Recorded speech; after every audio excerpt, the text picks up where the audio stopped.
J'ai toujours eu envie d'avoir un enfant. Je voulais l'avoir avant 30 ans, mais je me suis lancée dans une vie professionnelle. Elles sont de plus en plus nombreuses à donner la vie à l'approche de la cinquantaine. J'étais dans ma 40e année. Je ressens des signes qui évoquent une maternité. Là, je suis inquiète. Quand à ton âge, tu vas recommencer dans les couches, les biberons, et puis quand même, tu es trop vieille. Tu vas pas faire un enfant maintenant, mais moi, j'étais fière de montrer mon ventre et d'avoir un enfant à cet âge-là. Brigitte est même tombée enceinte à 51 ans. Quelquefois, on me demande si je suis sa maman ou sa mamie. Ça me gêne, pas pour moi, mais ça me gêne vis-à-vis d'Aurore. Mais quelles mères sont-elles devenues à l'âge d'être plutôt grand-mère? Une maman protectrice qui a peur de tout, mais je la laisse vivre quand même. Les problèmes se sont posés au moment de l'adolescence. Elle me disait, reste pas à côté de moi, tu es vieille.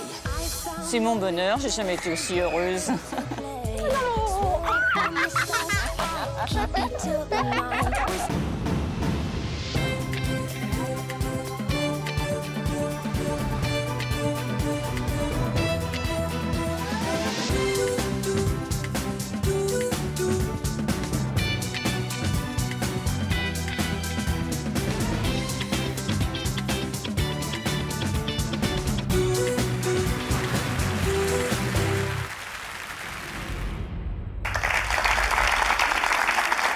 Bonjour à tous, merci d'être au rendez-vous et merci à nos invités d'être parmi nous aujourd'hui. Les femmes dont nous allons faire la connaissance ne sont pas des mamans comme les autres. Elles ont en effet donné la vie à plus de 45 ans et c'est cette formidable aventure qu'elles sont venues nous raconter sur ce plateau. Yvonne, vous êtes notre psychologue et c'est vous qui allez nous éclairer sur leur parcours. À quelles difficultés se confrontent les femmes qui veulent un enfant passé 45 ans ? Eh bien, déjà, c'est des grossesses un peu exceptionnelles qu'on dit précieuses.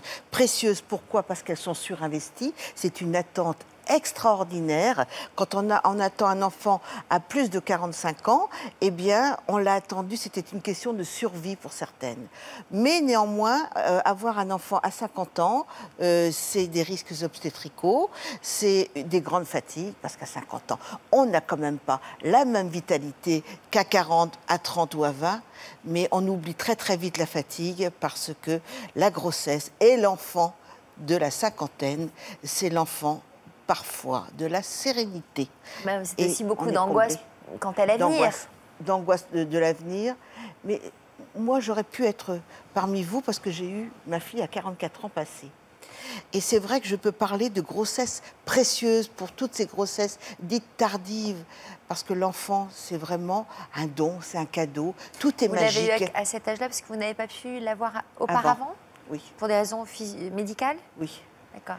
Donc j'ai fait le parcours du combattant comme beaucoup de personnes qui ont un enfant tardivement. Et c'est pour ça que c'est un combat, mais néanmoins, c'est vraiment un cadeau. Don, un cadeau exceptionnel. Alors on oublie les risques, parce que quand il y a la magie de la vie, eh bien les risques, on les oublie. Des femmes qui ont des enfants à 50 ans, même si on leur dit qu'elles peuvent mourir en couche, eh bien, elles s'en moquent, elles veulent la vie, elles veulent donner la vie. Est-ce que c'est un moyen de rester jeune longtemps, Yvonne? Oui. Bon. Je pense, on reste jeune et on est toujours très impliqué. On est entouré de gens jeunes, on ne voit pas le temps qui passe. Et bien, on reste, de toute façon, on se doit de rester jeune pour les enfants qu'on a eus tardivement. Alors, à quoi a ressemblé le combat de nos invités pour devenir mères? Quels liens ont-elles avec leur petit dernier? Eh bien, c'est ce que nous allons découvrir tout au long de cette émission. Et puis, juste après leur témoignage, nous prendrons des nouvelles de Cyrielle, de Marjorie, de Johanna et d'Éric Collado dans l'Histoire continue. Mais on va d'abord découvrir l'histoire de Fabienne. Fabienne qui est à la croisée des chemins en ce moment. Bonjour Fabienne. Bonjour. Alors Fabienne, vous avez 47 ans oui. et un fils de 14 ans. Pour quelle raison avez-vous répondu à notre appel à témoins? Parce qu'en fait, moi j'ai un désir profond d'avoir un deuxième enfant, d'agrandir ma famille. Et comme disait Yvonne, c'est vraiment pour donner la vie. Et en fait, être là aujourd'hui, c'est rencontrer ces femmes qui ont eu ce même désir que moi. Et pour moi, c'est un message d'espoir. Donc vous êtes déjà convaincue? Oui. vous avez envie de les écouter, d'entendre leur expérience, mais vous avez déjà pris votre décision. Oui. Est-ce que le papa de votre premier enfant, ce serait le même que le papa du second? Non. Non. Nous sommes séparés quand mon fils avait 5 ans. Alors, on va remonter quelques années en arrière. Donc, vous aviez 34 ans quand votre fils est né. Quelle maman étiez-vous quand vous étiez toute jeune, à cet âge-là? Une maman protectrice, une maman fusionnelle, une maman très proche de son enfant, à l'écoute, de le voir grandir. Voilà. Donc, vous avez vécu cette expérience de la maternité avec bonheur. Oui. 4 ans plus tard, vous avez de nouveau ressenti l'envie de pouponner, mais rien ne s'est passé comme vous l'aviez prévu. Quels obstacles avez-vous rencontrés à ce moment-là?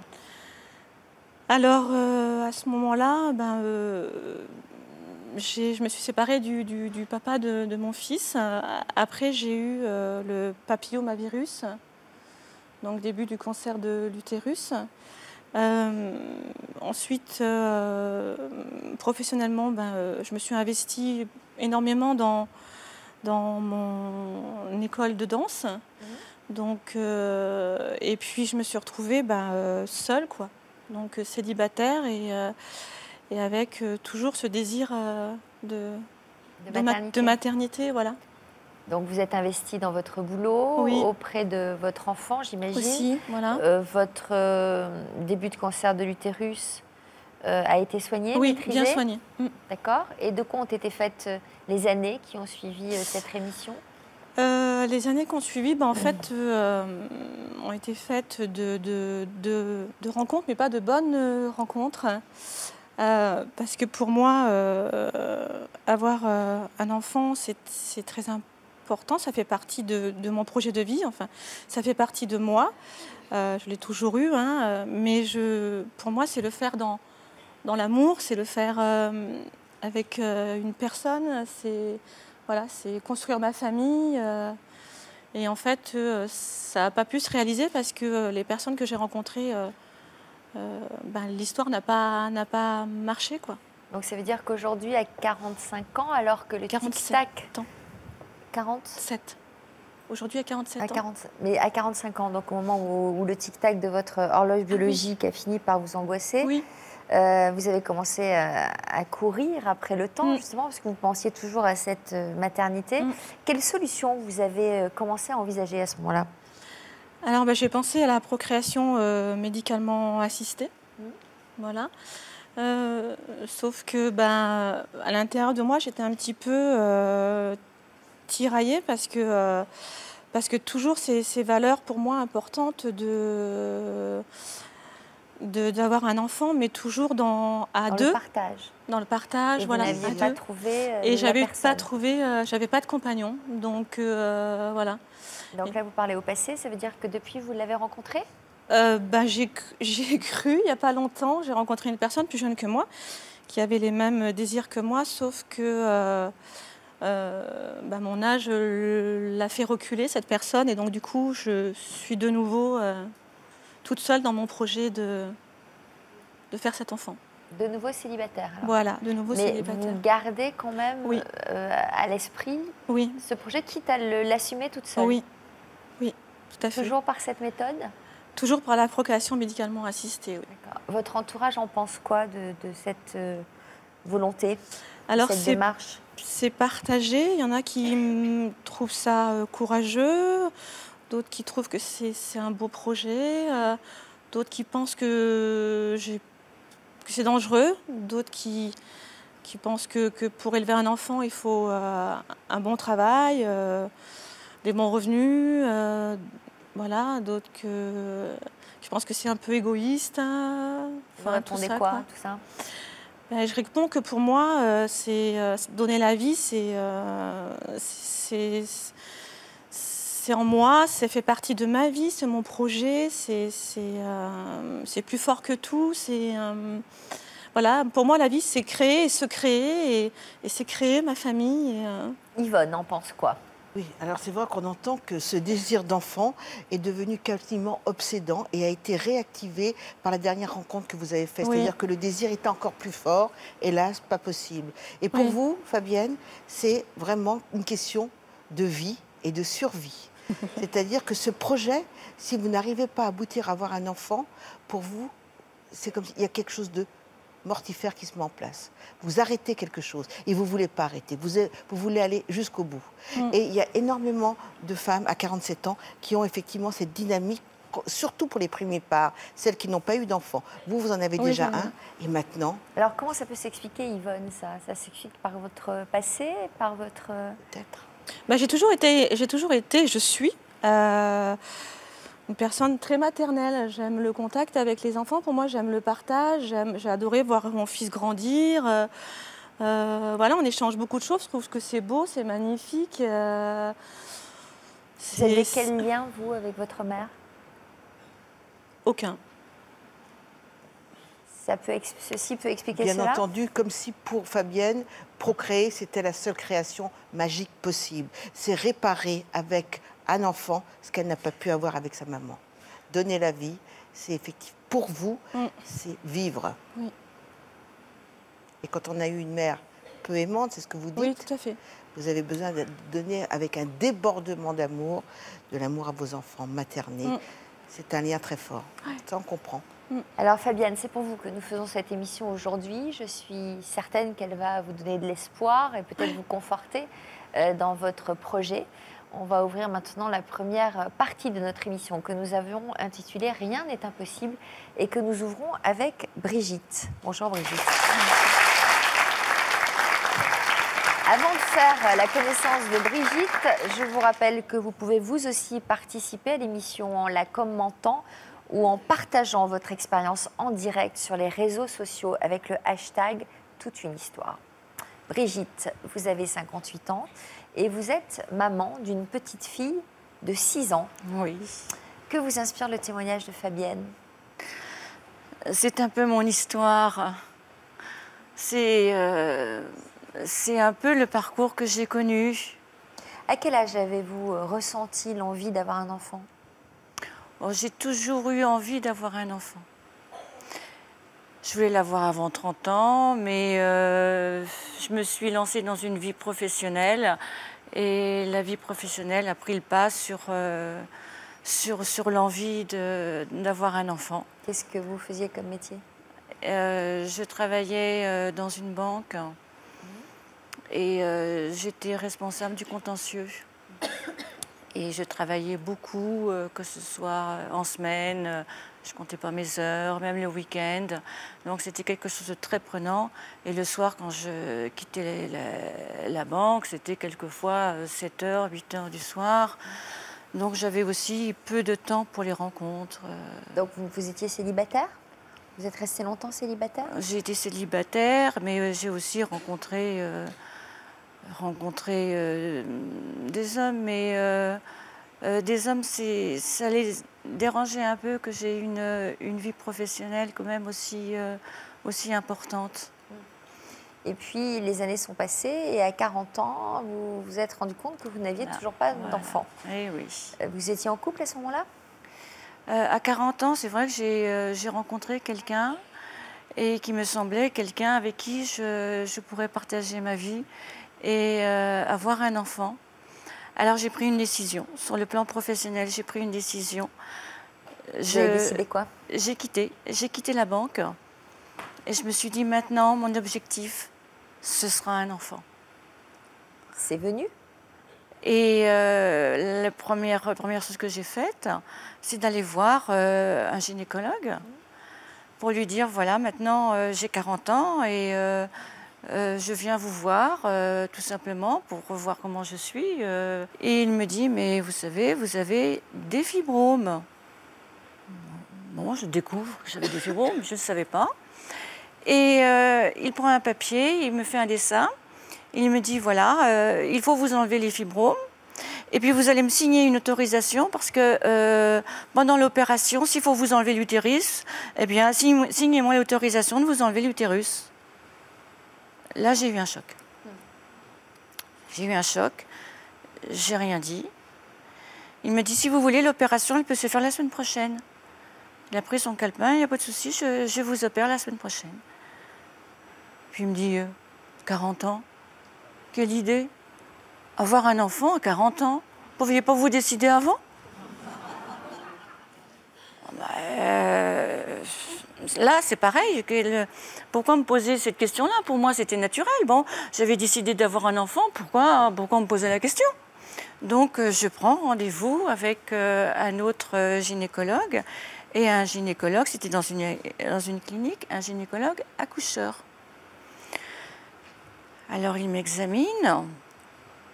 Et puis, je lui avais amené le papier de l'autre cabinet de gynécologie. Et il me dit, écoutez, au vu du papier et de l'examen que je viens de vous faire, vous seriez ma femme, je vous enlèverai tout. Il faut tout vous enlever. Là aussi, j'ai vraiment eu un choc. Et il me dit, mais à votre âge, on ne pond plus. Un gynécologue accoucheur. Bon, alors finalement, Alors finalement, j'ai persisté, j'ai fait des recherches, j'ai pris des contacts, regardé sur Internet, demandé à des médecins, et j'ai trouvé en France un gynécologue, un chirurgien, dans un hôpital, qui m'a dit, mais madame, moi je peux vous opérer et vous préserver l'utérus en vous enlevant un gros fibrome, parce qu'entre-temps, évidemment, le temps passe, et les fibromes, il y en a qui avaient grossi, qui étaient devenus gros comme ça. Et il m'a opéré. Et vous aviez quand même des douleurs pour avoir des fibromes de cette taille-là? Et en plus, c'est surprenant, non, je ne me rendais pas compte. Alors effectivement, le fibrome il grossissait. Alors de temps en temps, j'avais l'impression d'être enceinte. Quelquefois, il se tournait, et j'avais l'impression d'être enceinte de 3 mois. À ce moment-là, à quoi ressemblait votre vie sentimentale? À ce moment-là, c'était pendant que je faisais ce combat, à ce moment-là, j'étais toute seule. Mais je continuais quand même. C'est à ce moment-là que j'ai rencontré quelqu'un et il me dit, mais à 42 ans, il est trop tard en France. À 42 ans, on n'aide pas les femmes à avoir un enfant. Parce que quand je me suis trouvée enceinte, à quel âge? Après 42 ans, ça ne tenait pas. Je passais même des tests et je voyais que j'étais enceinte, mais ça ne tenait pas. Et on vous disait quoi? Que c'était dû au traitement que vous aviez subi? On ne m'a rien dit du tout. On me disait, ce n'est même pas la peine de vous déranger. Dans le même hôpital où on m'a opéré pour le fibrome, on m'a dit, vous savez quel âge? Votre date de naissance? Ah non, vous avez plus de 42 ans, ce n'est même pas la peine de vous déranger. Alors, qu'est-ce que vous avez décidé? Et malgré tout, je passais des examens de gynécologie pour savoir quand même pourquoi. Et je me souviens qu'un radiologue m'a dit, mais même pas un miracle, vous n'aurez jamais d'enfant. Et alors, finalement, qu'est-ce qui s'est passé? Et alors, à 49 ans. J'ai cherché sur Internet, j'ai pris beaucoup de contacts. Donc là, vous aviez un homme dans votre vie? Là, j'avais un homme dans ma vie. Donc l'homme, vous l'aviez trouvé? Oui. Donc vous avez cherché quoi? Le gynécologue qui pourrait vous aider? Voilà, c'est ça. Et vous l'avez trouvé? En France, on ne voulait pas. J'ai trouvé. À l'étranger? À l'étranger. Où? En Belgique. D'accord. Et en Belgique, dans une clinique spécialisée pour les femmes qui avaient des problèmes pour avoir un enfant. Et là, j'ai été très bien reçue. Je suis arrivée avec mon paquet de toutes les analyses que j'avais pu faire. Il regarde ma dernière échographie, pardon, avec celui qui m'avait dit même pas un miracle. Il me dit, mais oui, vous avez encore un fibrome là, et qui vous empêche d'avoir un enfant. Il n'arrive pas à s'accrocher. Donc, il faut vous opérer pour l'enlever. Alors, je dis non, il faut encore m'opérer, parce que la première opération, ça a été de là à là. Mais ça m'était égal, en fait, la souffrance m'était égale. Il me dit, mais c'est pas grave, vous rentrez le matin, vous sortez le soir, et je vous enlève le fibrome, et après, vous pourrez avoir votre enfant. Donc vous l'avez fait? Donc je l'ai fait. Et après, vous êtes tombée enceinte combien de temps après? Et oui, mais entre-temps... Et entre-temps, maintenant, je me suis retrouvée toute seule. Parce que l'homme m'avait quittée. Alors, une fois que vous avez trouvé un gynéco, il a fallu chercher un homme. Mais oui, mais... Et alors, vous l'avez trouvé? Mais j'avais 50 ans. Je suis arrivée à 50 ans. Et alors, on n'en trouve plus à cet âge-là? Mais c'est pas ça, c'est que j'attendais plus l'homme. Parce que je me suis dit, à 50 ans, s'il faut que je rencontre l'homme qui veuille bien avoir un enfant avec moi, qui soit d'accord. D'ici, est-ce qu'entre-temps, vous perdiez le gynéco? Alors là... Alors, je me suis dit, le parcours a été trop dur pendant 10 ans. À 50 ans, c'est ma dernière chance. Je vais faire l'effort toute seule. Mais à 50... homme? Sans homme. Sans homme, bah oui, mais sans homme. Alors, mais où? Donc, j'ai continué mes recherches. Et j'ai trouvé une clinique spécialisée qui a accepté de me recevoir et d'avoir un enfant, bien évidemment, médicalement assisté. Et ce n'était pas en France, c'était en Espagne. Eh bien, ça a été un parcours... Du faut combattant. dire que cet enfant-là, vous l'avez voulu. Oui. Et en Espagne, même mes amis voulaient m'accompagner en me disant, mais écoute, on va t'accompagner quand même. Ah, je disais non. Maintenant, c'est toute seule. Je vais y aller toute seule, je vais revenir toute seule. Je fais le parcours toute seule maintenant. C'est terminé. Et je suis allée à la clinique. Mais avant, j'ai fait, évidemment, avant d'être acceptée, on fait quand même beaucoup d'analyses. Donc, vous êtes allée à la clinique, Oui. on vous a fait une FIV. Oui. Vous étiez, après cette FIV, dans quel état d'esprit? Sûre d'avoir un enfant? Sûre d'avoir... Ah, mais sûre. Sûre. Sûre. Que ça allait marcher oui. du premier coup. Je ne me suis pas posé la question, c'était sûr. Bon. Et ça a été confirmé à quel moment? Alors, il fallait attendre 8 jours. On a bien insisté, attendez 8 jours. Vous êtes restée en Espagne? Non, je suis rentrée une fois la FIV. On m'a dit, attendez une demi-heure, 1 heure, si vous voulez, le temps de vous reposer, puis vous repartez quand vous voulez. Alors, je suis repartie. Et on m'a dit, attendez bien 8 jours, parce que si vous faites l'examen, l'analyse de sang pour savoir si vous êtes enceinte ou pas, ça ne marchera pas. Donc, attendez 8 jours. Ah oui, mais moi j'étais tellement impatiente qu'au bout de 6 jours, je suis allée à la pharmacie, j'ai acheté un test et j'ai attendu minuit seulement. J'ai fait mon test et puis, eh bien, il était déjà positif. J'ai rien dit quand même à personne et je suis allée 8 jours après passer donc faire une prise de sang. Le matin. Et puis, donc, le soir, c'était juste à côté de chez moi, je vais chercher le résultat. Et là, on me dit, attendez.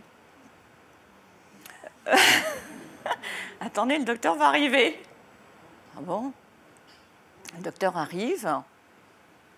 Je la regarde, je dis, il y a un problème. Elle me dit, non, je ne sais pas. Vous êtes enceinte? Je dis, mais c'est ce que je voulais. Elle n'en revenait pas parce que... Elle n'en revenait pas. Vu votre date de naissance. Et oui. Voilà. Et donc, le médecin qui est arrivé l'a confirmé. Oui. Et vous êtes dit quoi? C'est un miracle? Non. Non, non. Non, pour moi, c'était presque naturel. Et pourtant, vous auriez pu dire, je vous jure, madame, j'ai pas couché.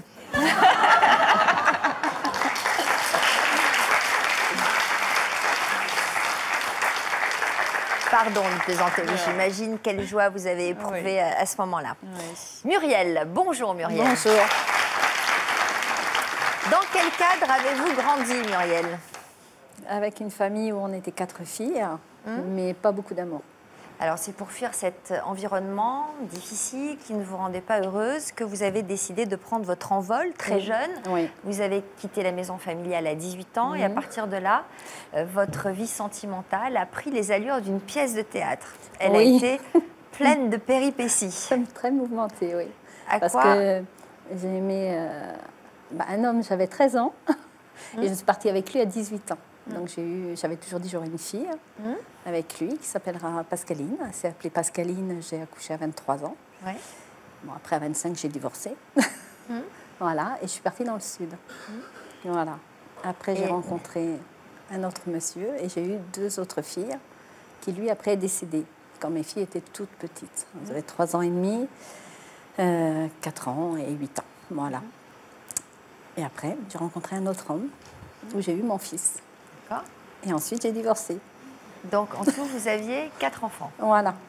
Bon. Et puis Et puis après, vers 42 ans, j'ai rencontré le papa de ma fille, qui lui absolument était amoureux de moi, moi non. Alors, attendez, vous avez rencontré un autre monsieur Voilà. avec qui vous Je avez eu venais un de autre divorcer, enfant. voilà, le dernier. Donc là, c'était votre 5e enfant Voilà, à 45 ans donc, que vous avez eu. à 45 ans. Bon, alors lui, avant de l'avoir, il était fou de vous. Et oui, il n'avait pas d'enfant. Et vous aviez quand même 4 enfants. Voilà. Bon, Et ça ne lui l'a a- pas effrayé? Non, du tout, du tout. Et il voulait absolument un enfant. Bon, moi, il a 10 ans de moins et j'en voulais pas. Et puis finalement, je me suis dit, pour la première fois de ma vie, j'ai un homme qui me demande un enfant. Alors que jusqu'à présent, c'est moi qui avais décidé d'avoir des enfants. J'ai jamais demandé la permission. C'est pas bien. Donc, Voilà. finalement, vous... Je suis tombée enceinte très rapidement. À quel âge alors? À 44 ans. Et voilà, le temps des 9 Ça mois, ne ça m'a vous fait effrayait 45. pas d'avoir un enfant à cet âge-là? Non, pas du tout. Pas du tout. En plus, ça s'est très bien passé. Je suis tombée enceinte après l'arrêt de la pilule, au bout de 2 mois. Et puis, 9 mois de grossesse, super, quoi. Voilà. Bon. Donc, vous avez très bien assumé cette grossesse. Oui. Ça vous a valu quelques commentaires de la part Oui, de dans votre le- entourage? Oui, dans le village où les gens, bon, bah, quoi, à ton âge, tu vas recommencer dans les couches, les biberons, et puis quand même, tu es trop vieille, tu vas pas faire un enfant maintenant. Mais moi, j'étais fière de montrer mon ventre et d'avoir un enfant à cet âge-là. Alors, à ce moment-là, vos enfants avaient entre 10 et 23 ans. Voilà. De quelle manière ont-ils réagi quand ils ont appris que vous étiez enceinte? Alors l'aînée, elle n'était pas contente, elle n'en voulait pas, elle ne voulait pas que je tombe enceinte. Elle m'a dit, bon, tu te mets avec lui, mais voilà, tu ne fais pas d'enfant, parce qu'elle savait qu'à chaque fois que j'aimais un homme, je voulais un enfant. Donc voilà. Et j'ai dit, non, non, non, t'inquiète pas, puis à mon âge, je ne tomberai pas enceinte. Et puis finalement, quand je suis tombée enceinte, elle était au sport d'hiver, j'ai envoyé un petit texto en disant, je suis enceinte, je ne comprends pas pourquoi. Je prends pour toi ce qu'il faut. Voilà. Donc bon, ça, elle l'a pas. Elle m'a dit non. Prends Elle vous a pour... pas cru? Non. Non, non. Alors, votre Voilà. fille Lina est née le 31 août 2006 et elle a changé pas mal de choses dans votre famille. Quel impact sa naissance a-t-elle eu sur votre aînée, notamment? Après, quand elle est née, bon, quand elle a vu que la grossesse s'est bien passée, qu'il n'y avait pas eu de risque, après, elles étaient toutes contentes. C'était des petites mamans, quoi, pour ma fille. Voilà, donc elles s'en sont bien occupées.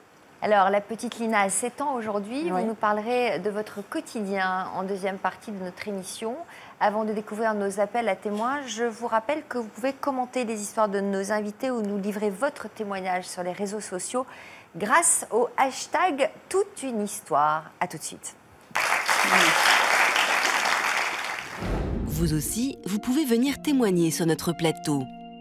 Lycéenne, vous venez d'apprendre que vous êtes enceinte et vous êtes inquiète de ne pas réussir vos épreuves du baccalauréat. Vous avez eu votre enfant alors que vous étiez en terminale et vous êtes parvenue à concilier votre maternité et vos études. Vous avez eu un bébé l'année de votre bac et vous avez décroché votre diplôme avec mention. Votre enfant avait déjà quelques années quand vous avez passé et réussi votre baccalauréat. Vos parents étaient très inquiets à cause de votre grossesse, mais en décrochant le bac, vous leur avez prouvé que vous étiez à la hauteur.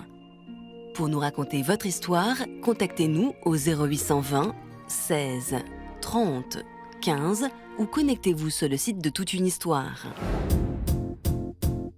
It might seem crazy what I'm about to say. Sunshine, she's here, you can take a break.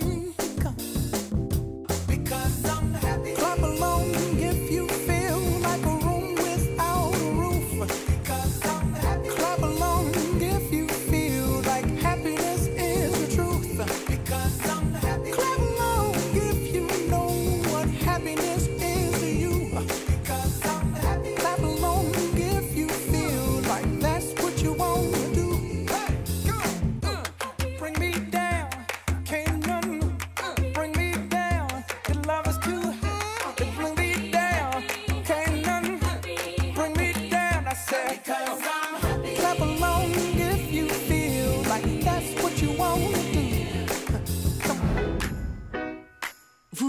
parlez certainement d'Éric Collado, l'un des humoristes des Nous c'est nous. On dit les gros, ça coûte cher en nourriture. Mais dans la baignoire, c'est plus économique. Et des triplés Marjorie, Cyrielle et Johanna, les grandes gagnantes d'une célèbre émission de télé-réalité. Je suis sortie et puis je me suis dit mais qu'est-ce qui se passe? Qu'est-ce que j'ai fait? On n'a pas chanté, on n'a même fait de spécial. Donc, 5 ou 6 ans après leur passage sur notre plateau, que sont-ils devenus?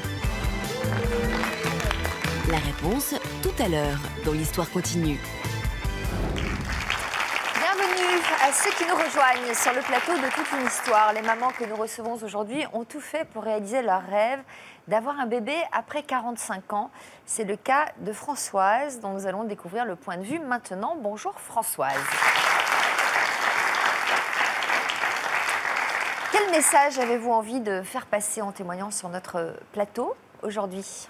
Quand on décide d'avoir un enfant, quand on est âgé, il faut s'assurer d'une bonne santé morale, physique et surtout financière. Un enfant, ça coûte cher. Voilà. Alors, c'est évidemment votre histoire qui vous a fait prendre conscience de tout ça. Qu'avez-vous appris à la vingtaine? À 20 ans, un médecin me dit si vous voulez un enfant, ce sera difficile. Vous avez une fécondité diminuée. Pour quelle raison? Je pense que c'était héréditaire. J'ai une tante qui a eu de gros problèmes, qui n'a jamais pu avoir d'enfant. Donc je ne me soucie pas, je me dis la médecine évolue, puis je ne suis pas prête à être mère. Voilà. Donc c'est juste après votre mariage à 35 ans que ce désir d'être mère s'est affirmé. Oui.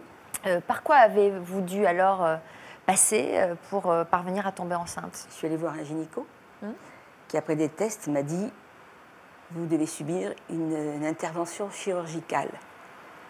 Pour quelle raison? J'avais l'utérus en très mauvais état. Et il me dit c'est pas possible, vous n'aurez pas d'enfant, à moins qu'un traitement. Je suis ce traitement, je suis enceinte, mais cette maternité ne peut aboutir. On me fait une seconde intervention chirurgicale et on découvre d'autres problèmes. On me dit n'insistez pas, c'est pas la peine.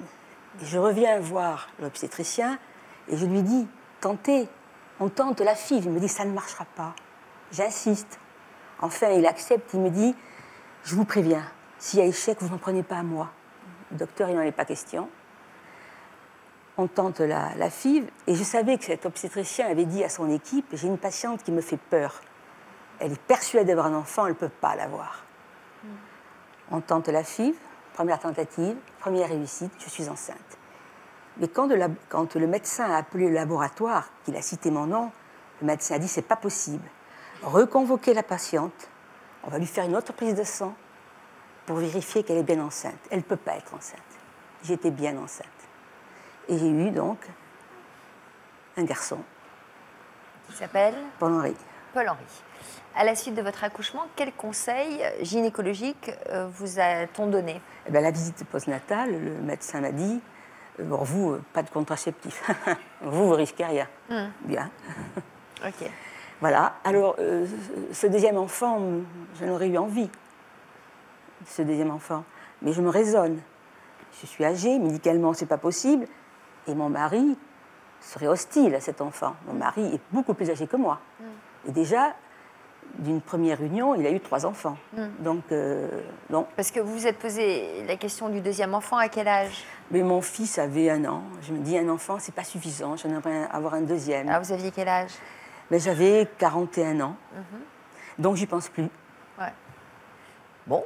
Et puis, qu'est-ce qui vous est arrivé? Là, j'étais dans ma 46e année, lorsque je ressens des signes qui évoquent une maternité. Là, je suis inquiète. Donc, mon médecin traitant me prescrit une prise de sang. C'est positif. Je ne comprends pas. Et mon mari, bien sûr, me dit « tu avortes rapidement ». Et je suis prise entre 2 feux. Je comprends très bien mon mari. Qui a quel âge, lui, à ce moment-là? À cette époque, il allait avoir 62 ans. C'est rien. Il y a plein de pères aujourd'hui qui sont beaucoup plus âgés que ça. Mais lui, on n'avait pas envie de cet enfant. Donc je suis prise entre deux feux. Et je vais voir un radiologue qui me dit, il me fait une échographie, et qui me dit, mais tout est normal. Et regardez, il pointe son doigt sur l'écran et me dit, regardez son cœur qui bat. Et je vois un point noir qui battait. Et je lui dis, mais j'ai pas envie d'avorter. Mais il me dit, l'avortement, il n'y a que vous qui pouvez prendre la décision. Il ajoute, regardez-moi, j'ai l'air d'un dégénéré. Je lui dis, non, docteur. Eh bien voilà, quand ma mère est née, quand je suis née, pardon, ma mère avait 45 ans et mon père 60 ans. Et je lui demande, avez-vous souffert d'être un enfant de vieux? Pas du tout, il me dit. J'ai souffert parce que mon père est mort prématurément d'une maladie qu'on ne soignait pas à l'époque, qu'on soigne aujourd'hui, mais je n'ai pas souffert du tout. Donc là, c'est clair, cet enfant, je le garde. Donc vous êtes rentrée chez vous, vous avez convaincu votre mari? Non, je ne lui ai rien dit. Vous n'avez rien dit? Non, mais il voyait bien que je ne faisais rien pour l'avorter. Et ces attaques verbales, ben, je ne lui répondais pas. Je m'étais fait une carapace. Il n'y a qu'une fois où je lui ai répondu, c'est quand il m'a dit, et puis c'est pas moi qui te l'ai fait. Eh bien très bien, je lui ai dit, fais un des aveux de paternité, t'écris au procureur, mais n'oublie pas, on te fera une prise de sang. Et ça a été, les débuts ont été durs, puis après il s'est radouci. La veille d'aller accoucher, il m'a dit, cet enfant, où tu vas la mettre? Et je lui ai dit, dans une chambre en bas. Non, il dit, mets-la ici, à côté de nous. Bon, j'étais rassurée. Ouais. Il a accepté cet enfant. Bon, donc vous avez accouché. D'une petite fille. Ça s'est bien passé? Très bien. Bon. Il a été gaga? Complètement. Il disait d'ailleurs, dans mon dos, il disait, celle-là, c'est bien la mienne. Voilà. Alors, 3 ans plus tard, vous avez dû affronter une nouvelle épreuve. Mon mari est tombé malade. Et 18 mois après, il est mort.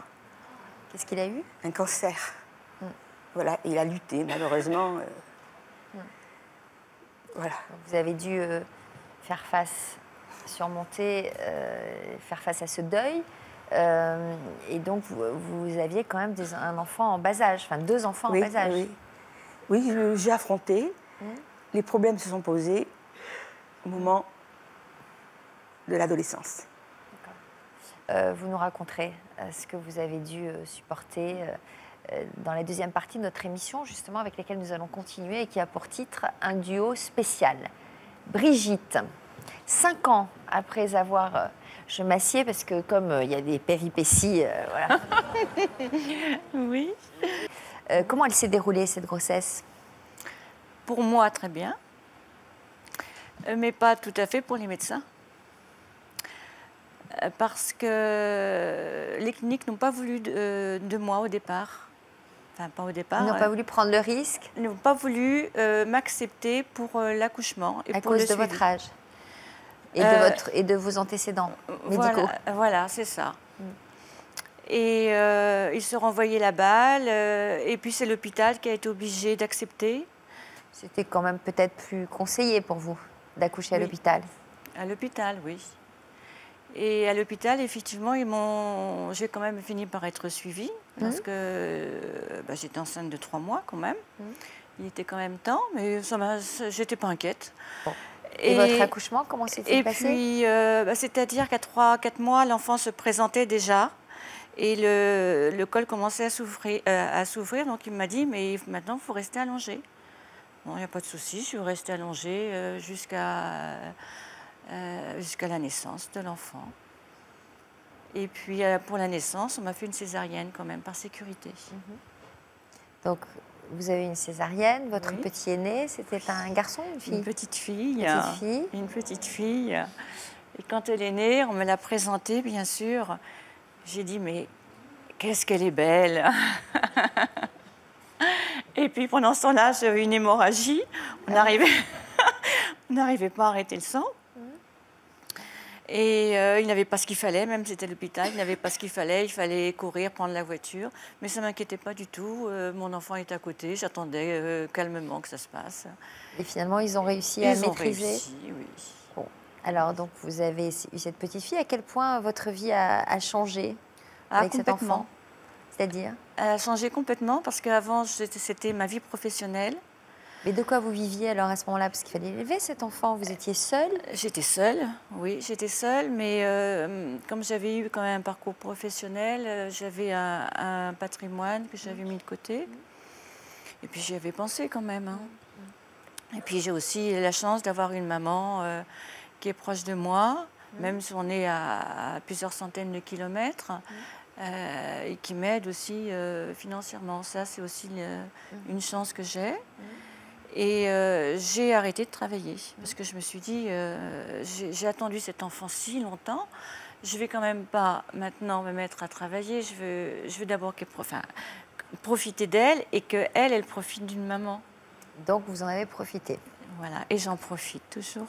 Et pas trop? Elle n'est pas trop surcouvée, cette enfant? Je fais très attention, bien sûr, à ce qu'elle ne soit pas trop couvée, mais c'est sûr que je fais très attention à elle, forcément. Alors, que vous a-t-elle demandé à peine 3 ans, cette petite fille? À peine 3 ans, on était en vacances. C'était une question à laquelle je m'attendais, bien sûr, quel que soit l'âge, mais je ne m'attendais pas à ce que ce soit aussi tôt. Alors, on était en vacances parmi des familles, des papas, des mamans, des enfants de son âge. Et elle était proche de moi, à côté de moi, elle sortait de la baignade. Elle regardait les enfants et puis elle me dit « Hey, moi, je n'ai pas de papa. » Alors je lui ai répondu « Tu sais, effectivement, je t'ai eu toute seule parce que j'ai eu des problèmes pour avoir un enfant, parce que je voulais vraiment t'avoir et j'ai dû aller dans une clinique. Et le médecin m'a donné des petites graines pour avoir un enfant. Mais tu n'es pas toute seule, tu as un parrain et ce parrain t'aime beaucoup, beaucoup. » Et elle m'a répondu « Oui, c'est vrai, il m'aime beaucoup. » Et vous n'avez pas trouvé l'amour entre-temps? Non, malheureusement non. Au départ, effectivement, je me suis occupée que de cet enfant, donc je me suis dit « Je ne suis pas disponible ». Mais je dois dire que une chose dont j'étais surprise, c'est que je pensais que d'avoir un enfant à cet âge-là, et un enfant si jeune, que ça repousserait les hommes. Alors qu'au contraire, les hommes s'approchent de moi. Si je voulais vraiment ne pas être seule, j'aurais quelqu'un. Mais maintenant, je suis très difficile et je voudrais vraiment un homme qui d'abord financièrement, effectivement, faut l'assumer.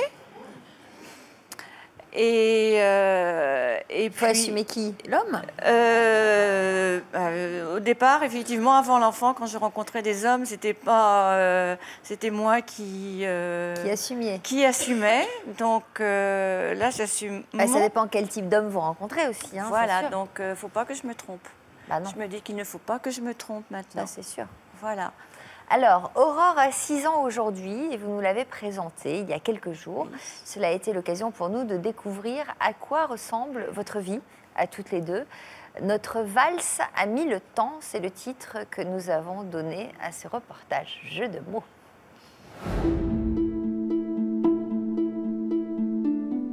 Perpignan, à l'heure de la sortie des classes. Au milieu des autres mères, Brigitte détonne un peu. À l'âge d'être mamie, elle est maman d'une petite fille de 6 ans, Aurore. Tu viens, mon ange? Ah, ta petite fille. Ah, là, regarde comme elle est contente. Tu veux que je lui tricote un beau manteau, papa? Ah oui, un manteau pour l'hiver, les dents. Attends, donne-la-moi. Le regard des autres, c'est pas du tout un problème. Regarde. Quelquefois, on me demande, ou on demande à Aurore si je suis sa maman ou sa mamie. Ça me gêne, pas pour moi, mais ça me gêne vis-à-vis d'Aurore, parce que je ne voudrais pas qu'elle sente qu'il y ait une différence par rapport aux autres enfants. Est-ce que vous avez été notée aujourd'hui? Pourquoi? Je ne sais pas. Qu'est-ce que tu as fait? Des maths? Tu ne sais plus. Ce choix d'être maman à plus de 50 ans, elle l'a fait toute seule. Ah, nous voilà, nous. Mère célibataire, elle tente de combler l'absence d'un père avec René, le parrain d'Aurore. J'ai un service à te demander. Dimanche, j'ai travaillé toute la journée. Est-ce que tu peux la prendre? Bien sûr, avec plaisir. Elle commence à lire maintenant? Ça y est, c'est lire. Ah, bah alors c'est bien, je vais pouvoir choisir. Tu t'en occuperas, justement. Tu la feras lire. Ah oui, bah, avec plaisir. Aurore, tu liras avec parrain? Si, tu vas voir. D'avoir des hommes autour de moi, c'est un besoin pour Aurore. Je cherche tellement son équilibre que je ne voudrais pas qu'elle grandisse que parmi des femmes. Notre rôle, je pense, c'est aussi à notre âge de transmettre. C'est pas la même vision que si nous avions 30 ou 40 ans.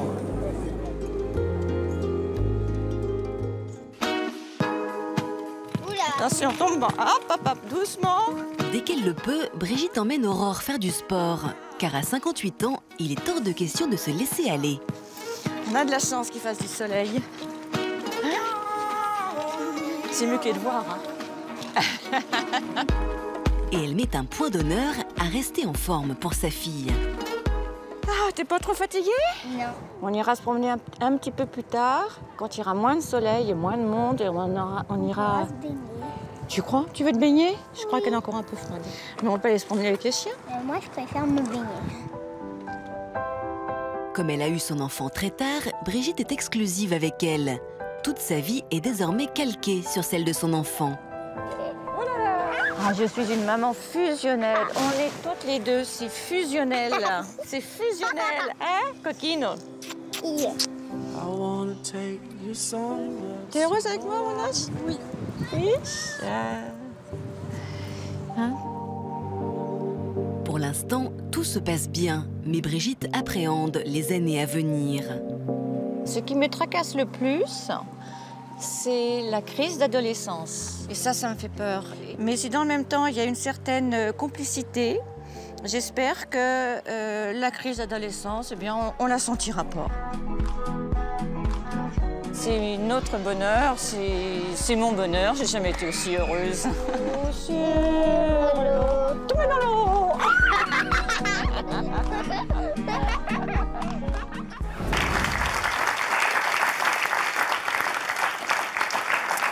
Alors, forte de votre histoire, quel message avez-vous envie de faire passer à Fabienne et aux femmes qui nous regardent? Oh, c'est vrai que je voudrais passer un message parce que j'ai eu tellement de mal à la voir. J'ai tellement pleuré. Je voudrais que toutes les femmes qui rencontrent des problèmes, quels qu'ils soient, si vraiment elles le veulent, cet enfant, qu'elles persistent. Quoi qu'on leur dise, que ce soit les médecins ou que ce soit leur entourage, s'ils veulent cet enfant, eh bien qu'elles continuent, qu'elles ne se découragent pas. Un mot d'Yvonne, peut-être, sur Lia. Fabienne a l'air très émue. Oui.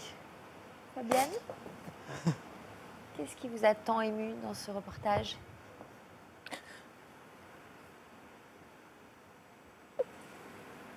C'est le fait de vouloir un enfant à tout prix, même si on est seul, à porter ce projet? Bon, je vais vous laisser reprendre vos esprits. Yvonne, juste un mot sur le lien entre la mère et la fille. Alors, c'est un lien qui me paraît un peu... un corps à corps, quasiment animal, où en plus il n'y a pas de père. Et c'est vrai que quand il y a un don de gamètes comme ça, et que la fusion est très forte, c'est même plus qu'une fusion, c'est une confusion. Je veux dire qu'on vous sent collés l'une à l'autre. J'entends bien que c'est un bonheur farouche, un bonheur extraordinaire, mais qui laisse peu de place à autre chose dans votre vie. Et donc, ne serait-ce qu'à un partenaire. Mais néanmoins, ce que vous... Et peut-être aussi, enfin, pour vous et pour votre fille, il faudrait peut-être ouvrir un peu tout ça. Ouais. Ouvrir. Pour son bien-être à elle aussi. Oui, mais justement, je fais très attention à ça et je suis très famille. J'habite dans le sud de la France. Ma famille est au Mans, donc ça fait 850 km. Eh bien, à chaque vacances scolaires, je remonte au Mans pour qu'elle connaisse toute sa famille, ses cousins, ses cousines. Et à ce moment-là, je la laisse vivre. Moi, de mon côté, j'ai mes occupations, mes activités. Et je la confie soit à sa mamie, soit aux cousins, cousines, pour qu'elle profite. Jamais vous ne l'envoyez seule? Ça m'est arrivé. Pas longtemps. Ça m'est arrivé il y a 1 an, il y a même 2 ou 3 ans aussi, ça m'arrive. Ça dure combien de temps? Une dizaine de jours. Oui. Oui. bien. Mais ce qui est intéressant, parce qu'il y a l'anonymat du père avec des gamètes, vous avez eu un don de gamètes, donc le père est anonyme, donc la lignée, je dirais presque génétique, la carte génétique, elle ne la connaîtra pas. Néanmoins, elle a un parrain, et le fait de lui avoir expliqué aussi comment elle a été conçue, je trouve que c'est très courageux de votre part. Attention cependant, mais on ne va pas faire de mesures prédictives, l'adolescence est beaucoup plus dure quand la fusion est grande. Parce que qui dit fusion, dit diffusion, et les conflits à l'adolescence sont là pour exprimer justement un envol qui est impératif. Alors Fabienne, Oui. que d'émotions pendant ce reportage. Oui. Qu'est-ce que ça a réveillé chez vous? Ça a réveillé mon désir, en fait. Ouais. Et pourquoi toutes ces larmes? Parce que c'est ce que j'ai envie de vivre. Vous allez C'est le mon vivre. désir de vie, en fait, c'est ça. Vous allez le vivre. C'est ce qu'elle vous disait, que rien n'est impossible, que quand le désir est si fort. Yvonne? Alors les larmes accompagnent souvent toutes ces mères qui sont en attente d'enfants, qui sont tellement désireuses d'enfants. C'est comme si elles ont une colère rentrée et qui se transmet dans les larmes. Elles ne peuvent pas voir un berceau, elles ne peuvent pas voir une femme enceinte, elles ne peuvent pas voir de petits-enfants, elles se mettent à pleurer. Ça met en œuvre une sensibilité extraordinaire, et donc dès lors que vous entendez l'histoire, comme une belle histoire, eh bien, ça vous renvoie à votre manque. Et donc, c'est vous pas un pleurez. peu trop dangereux de tout concentrer sur ce désir-là? Si. Parce que quand je vois cette émotion, et donc on mesure que tout chez Fabienne est focalisé autour de ça. Oui, mais c'est ce qu'on a dit au début de l'émission, c'est une question quasiment de survie. C'est-à-dire que pour vous, Fabienne, l'enfant aujourd'hui, ce désir d'enfant, c'est votre survie. C'est pour continuer à vivre. Alors pourquoi, je ne sais pas. Parce que vous avez déjà un autre enfant, mais pour vous, c'est impératif et vous ne pouvez pas l'expliquer. Ça vous colle au corps, c'est quelque chose qui vous envahit entièrement, qui prend tout l'espace de votre vie. Mais c'est une manière de se prolonger. Parce que, effectivement, je me permets, ce que vous avez dit tout à l'heure, c'est exactement ce que j'ai ressenti. C'est-à-dire quand vous dites que quand on voit un berceau, et c'est vrai que je ne supportais pas cette vision d'un berceau, d'un bébé. J'en avais mal. J'ai détourné le regard. Moi, par contre, j'ai pas cette attitude-là. Je peux regarder un berceau, je peux regarder un bébé, je peux aller vers un enfant, je sais pas c'est pas ça. Là, c'était le fait qu'elle, c'est son histoire, le lien avec sa fille, voilà. C'est vrai que moi, avoir une famille, c'est créer du lien, c'est créer de la complicité, c'est de l'échange, c'est de l'amour surtout. Ah, donc ça fait écho à votre De absence l'amour à d'amour. donner, à Voilà. partager, Voilà. à recevoir. Et pour moi, la vie sans amour, ça n'a pas de sens. C'est-à-dire que moi, le sens de ma vie, il n'est pas matériel, il est plutôt dans le sentiment, dans les... Mais l'amour, on peut le trouver autrement qu'en ayant un enfant. Oui, aussi. Mais on peut le trouver en ayant les deux. Ah bah en ayant les deux, c'est encore mieux, voilà. j'imagine, c'est sûr. Et qu'une famille, c'est aussi, voilà, pour moi, c'est important. Une famille, c'est pas un seul enfant. Et même pour mon fils, c'est voilà, lui donner un frère ou une sœur. Vous n'arrivez pas à faire le deuil d'une famille idéale telle que vous l'envisagez. Oui, moi, j'arrive pas à faire ce deuil-là, ouais. Alors Muriel, vous avez une sacrée famille, hein, puisque vous avez eu votre petite dernière à 45 ans, alors que vous aviez déjà 4 enfants. Voilà. Est-ce que vous avez eu du mal à vous replonger dans les couches et les biberons? Pas du tout. Vous, tout a l'air facile. Oui, au bout de 10 ans, puisque mon fils avait 10 ans à ce moment-là, et non, ça n'a pas été du tout difficile, bien au contraire. Les nuits, j'ai passé des nuits entières à la bercer, à la Donc là, on vous voit à l'accouchement avec vos filles Voilà, il y a ma aînées. deuxième et ma troisième à gauche. Donc, ils s'amusent à la poupée, j'imagine. Voilà. Alors, votre fille a 7 ans, vous avez aujourd'hui, vous, 53 ans. Oui, je vais avoir 53. Quelle relation entretenez-vous avec elle? Avec la petite? Ben, pareil, une maman protectrice qui a peur de tout, mais je la laisse vivre quand même. Mais bon, je la donne à personne. Hein.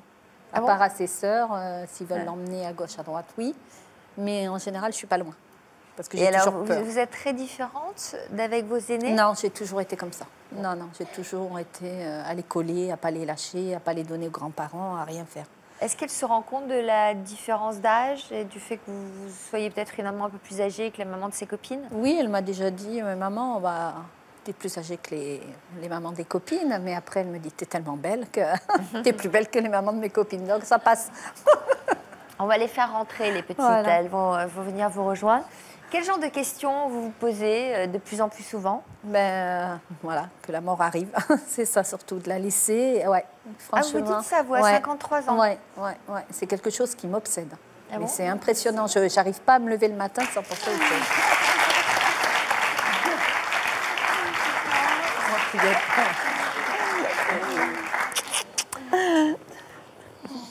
Alors, Aurore et Lina, Voilà.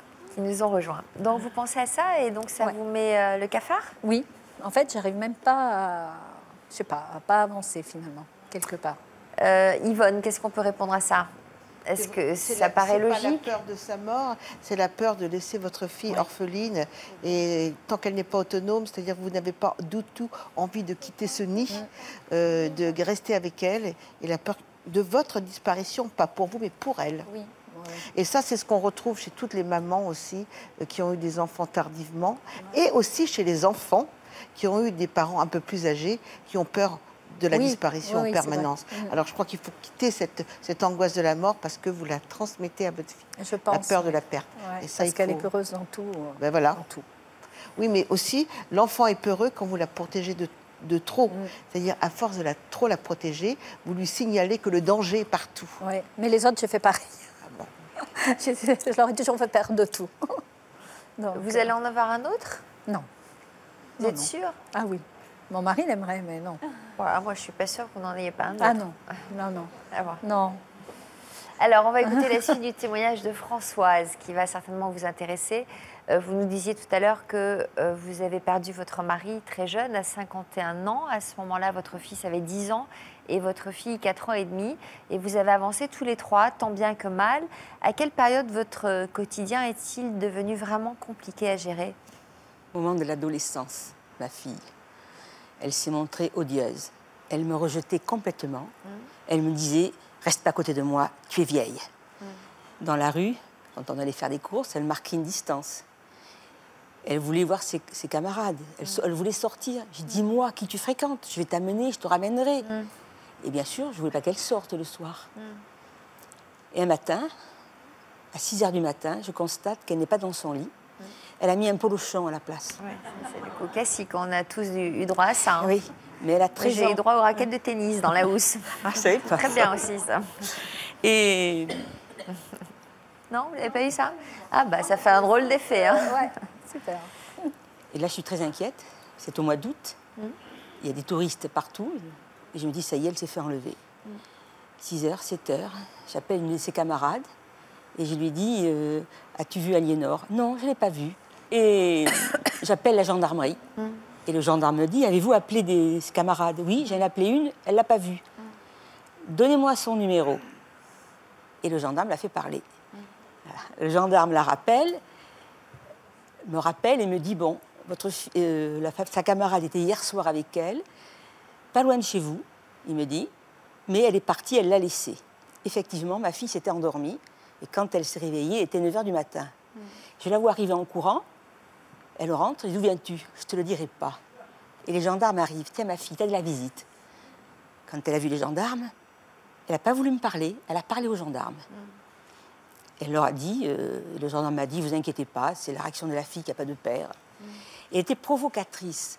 Un jour, elle se maquillait, elle avait 12-13 ans, d'une façon exagérée pour m'embêter.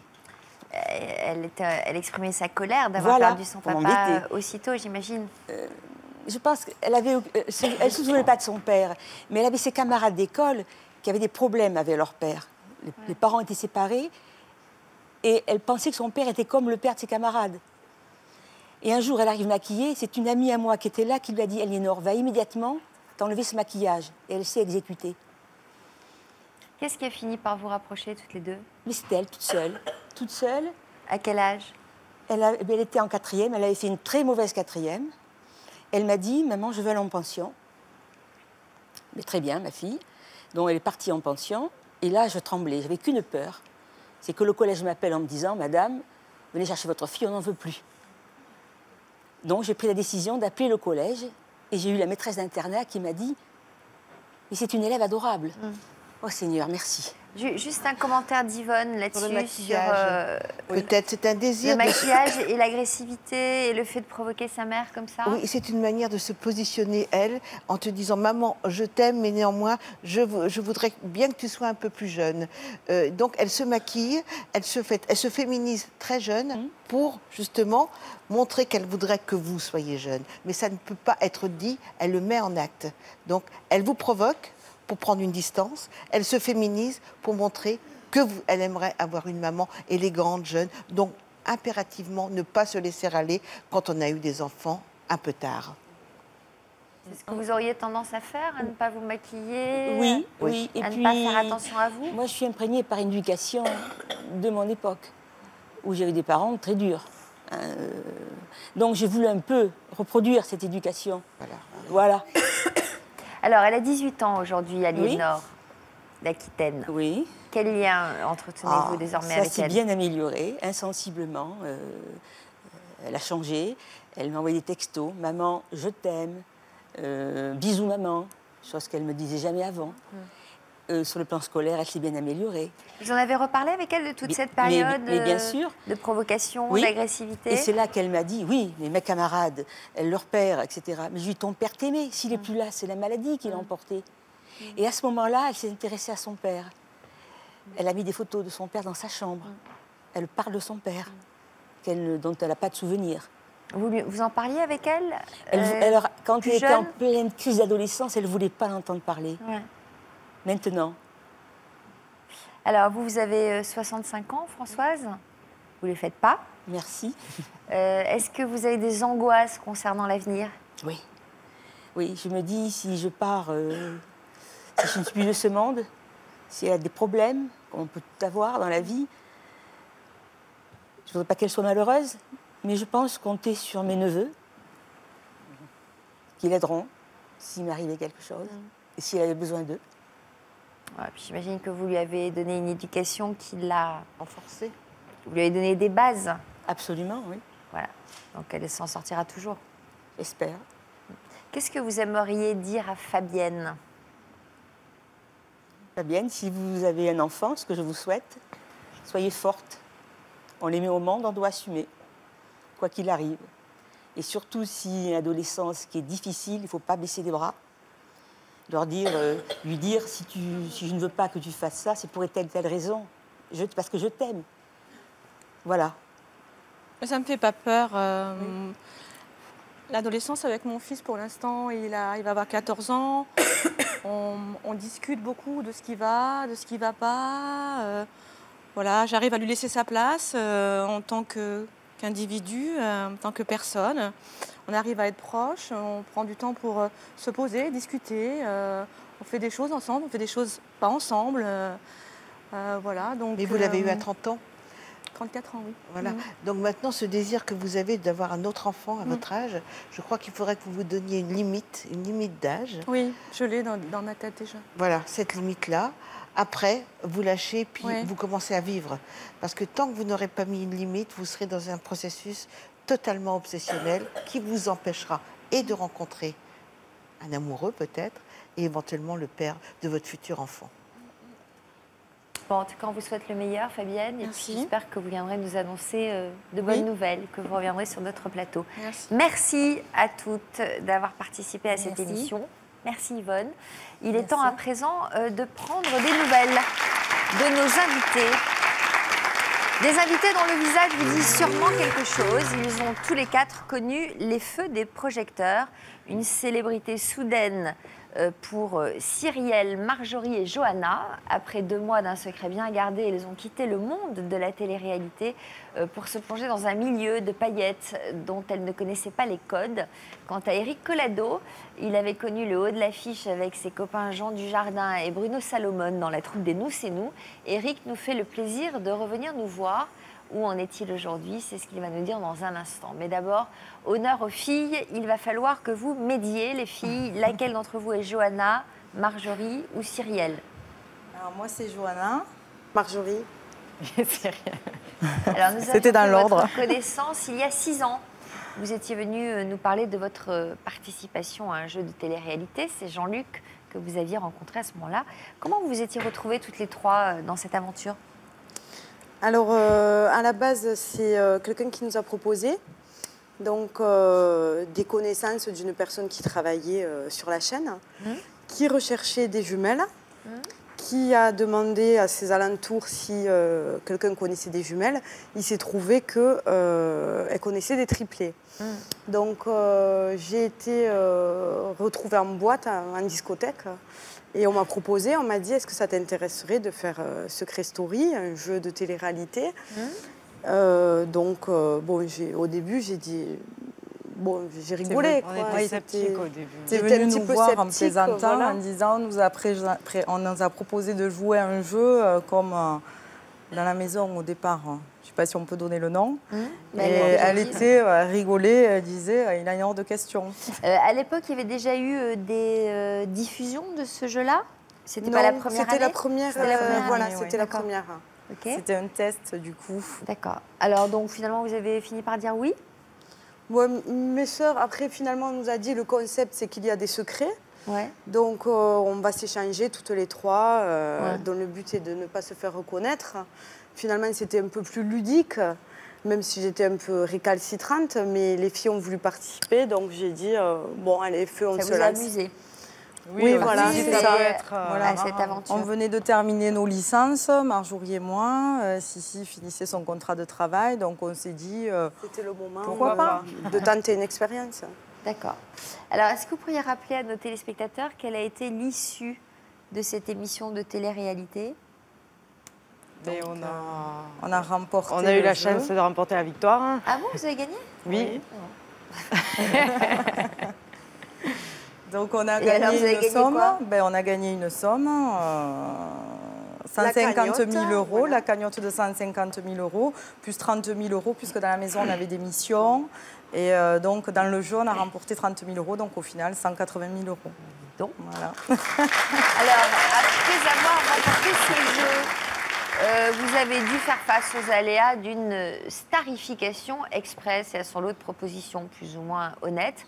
Alors, est-ce que vous avez su résister au chant des sirènes? Quelle nouvelle direction avez-vous donné à votre vie? On regarde notre reportage et on se retrouve juste après.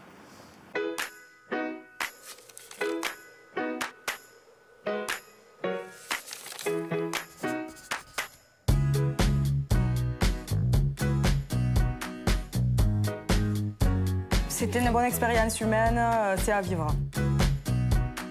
À tout juste 23 ans, les triplés, Marjorie, Johanna et Cyrielle, étaient les grandes gagnantes d'une célèbre télé-réalité. Un événement qui les avait propulsées du jour au lendemain au rang de célébrités. Vous vous êtes senti aimé par tout le monde?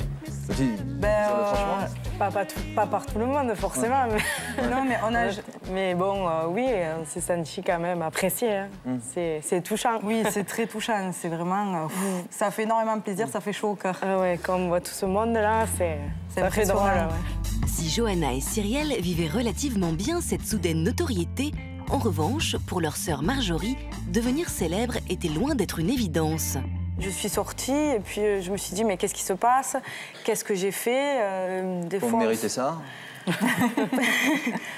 C'est vrai qu'on n'a pas chanté, on n'a rien fait de spécial. J'ai pas l'impression que c'est que des bons moments pour vous. Si. C'est des bons moments, mais disons que j'étais perdue en fait. Ouais, c'est comprendre ce qui s'est passé alors qu'on a été coupé du monde. Voilà, coupé du monde pendant 2 mois et là d'un coup on sort, on mesure pas l'impact à l'intérieur et quand on sort, c'est vrai que c'est... Ça fait bizarre. Malgré tout, toutes les trois entendaient bien profiter de leur célébrité. Ensemble, elles avaient même de nombreux projets. Ils vont sortir un disque qui va s'appeler comment? Ah ben ça, c'est la surprise. Ah d'accord, surprise c'est quand on ne sait pas encore pour l'instant, c'est ça? C'est pour quand? Pour cet été? Cet été. Bon, pour faire le tube de l'été? Peut-être, espérons.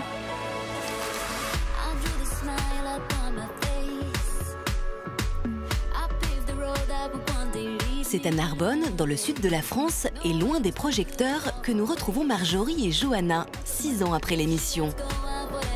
En couple, toutes les deux, elles mènent désormais une vie normale auprès de leurs proches et de leurs amis. Sortez fait longtemps, dis donc. On est bien là. Hein. Ça te manque pas les gens qui te demandent les autographes? Non. Marjo? Non, moi ça me manque pas, on est bien là, entre amis. C'est vrai qu'avant, dès que les personnes passaient, ils s'arrêtaient pour une signature, pour une photo. Donc c'est vrai que d'avoir retrouvé notre anonymat, bon, mais ça nous permet vraiment de vivre normalement. On reste nous-mêmes et puis on n'a pas du tout envie d'aller devant les feux des projecteurs, c'est pas du tout notre but. Hein. Ça, c'est pas du tout. Alors du coup, vous regrettez rien du tout? Vous êtes contente d'être... On est mieux comme ça. On ne demande rien d'autre.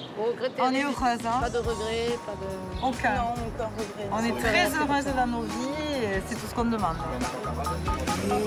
À la sortie de l'émission, évidemment, on a eu beaucoup de projets, des projets notamment d'albums, de singles. Et au final, on a décidé de tout abandonner parce que c'était pas intéressant et c'était pas, pour nous, c'était pas sain. Donc on a tout abandonné. J'ai retrouvé mes proches, mes amis, la vraie vie, quoi. Sans strass et paillettes, je suis moi-même et puis la notoriété derrière moi. Tout à l'heure, hein? Ouais. Hein? Ils se rejoignent là-bas. Ça marche. Hein? Allez, à tout à l'heure. Aujourd'hui, la page télé-réalité est bel et bien tournée. Et Johanna a trouvé son équilibre auprès de Jean-Baptiste, avec qui elle est mariée depuis 1 an et demi. Si tu m'avais connue à l'époque où j'étais un petit peu célèbre, comment tu aurais réagi? Bah, je réagis, moi je t'aime pour ce que tu es. Après c'est sûr que voilà, ça m'aurait dérangé, oui, parce que ce côté médiatique et tout, c'est pas, voilà, ça ne me correspond pas, ça ne te correspond pas non plus. Pour ça c'est une parenthèse, mais on est heureux voilà, comme ça. On est heureux comme ça. Et... On s'est mariés, on a acheté la maison et puis la suite bientôt. C'est ça, ouais. On espère des triplés, on verra. Oh non, non. Ah, on verra, c'est pas ça. Des jumeaux si ça, tu veux, mais pas des triplés. Peut-être la surprise, ouais. Pour l'instant, Johanna n'est donc pas prête à fonder une famille nombreuse. En revanche, il est hors de question de se séparer trop longtemps de ses sœurs. Aujourd'hui, si Johanna et Marjorie se sont éloignées des projecteurs, c'est pourtant sur scène qu'elle retrouve Cyrielle. Il y a 1 an et demi, elle s'est lancée dans la musique avec son groupe de rock. Ensemble, ils travaillent même à la préparation de leur premier album. L'heure est donc aux répétitions. Mes chéris. Ça va mes chéris? Ça va et toi? Oui. Allez, top, hein? Je vais vous faire le morceau que vous aimez bien. Allez, ok? Impeccable. Allez. Sans toi, toute seule, j'ai froid. On est très fiers de notre sœur, de la voir à chaque fois sur scène, c'est un vrai plaisir, de la voir avec son groupe, de voir son évolution, le timbre de sa voix qui est quand même particulier. Et à chaque fois qu'on participe à ces concerts, donc on est fiers. Mais si Cyrielle fait l'admiration de ses sœurs, la musique reste avant tout pour elle un plaisir. Je fais vraiment la musique parce que j'aime ça et que c'est ma passion, tout simplement. Qu'on me reconnaisse pour mon talent, tout simplement. Pas pour être sous le feu des projecteurs ou continuer dans le milieu du showbiz.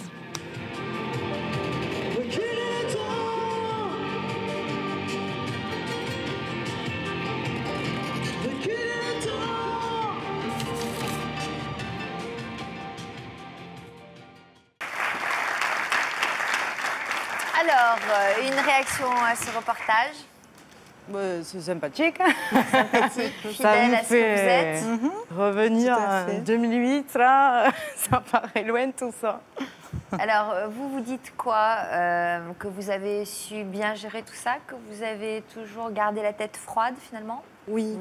Hein? Oui, tout à fait. Donc déjà, on est 3, donc c'est notre force aussi. Ouais. C'est qu'on a C'est-à-dire su... que vous avez beaucoup discuté ensemble des choix que vous deviez faire et vous pensez que vous auriez pu emprunter des chemins plus douteux seul, si vous aviez été seul?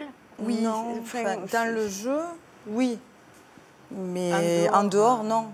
On est très famille, on est équilibré, Non, on est mais très ce que je veux entouré. dire, c'est que est-ce que le fait d'avoir été 3 vous a permis de garder la tête froide? Oui. C'est une force.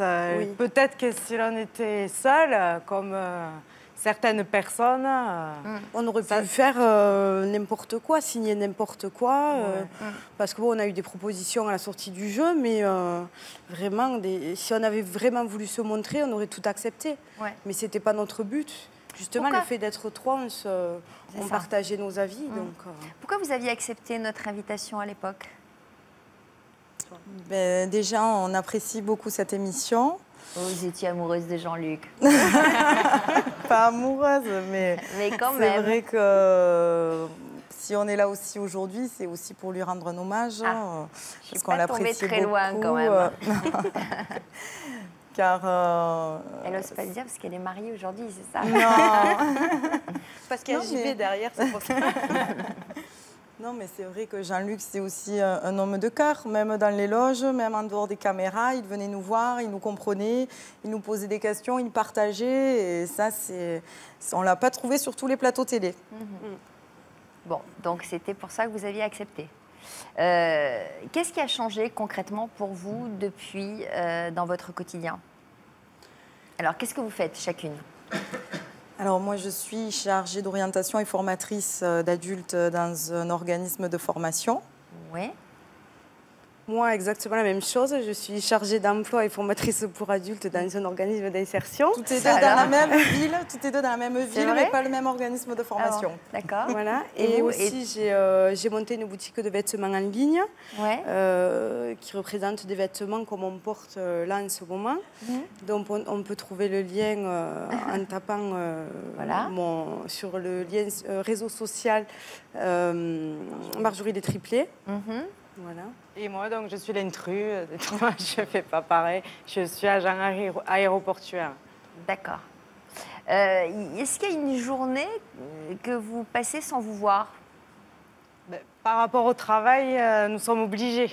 Mais après, le plus souvent possible, on essaie de partager beaucoup de moments ensemble.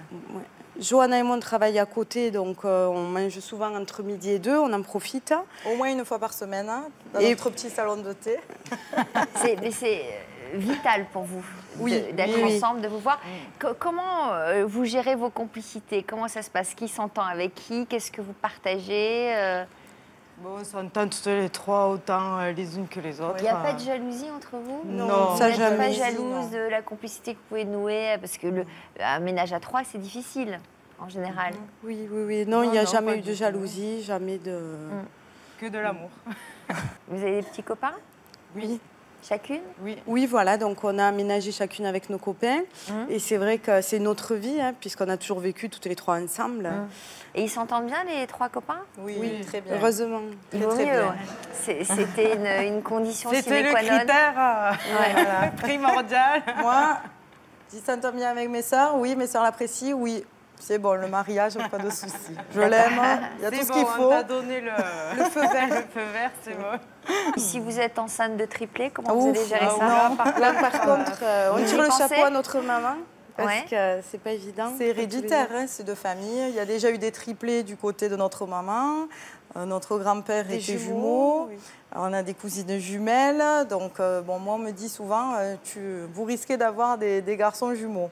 Si on rêve souvent, d'ailleurs, que je vais avoir des garçons jumeaux.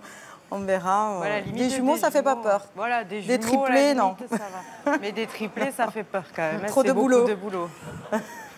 Qu'est-ce qu'on peut vous souhaiter pour l'avenir, alors?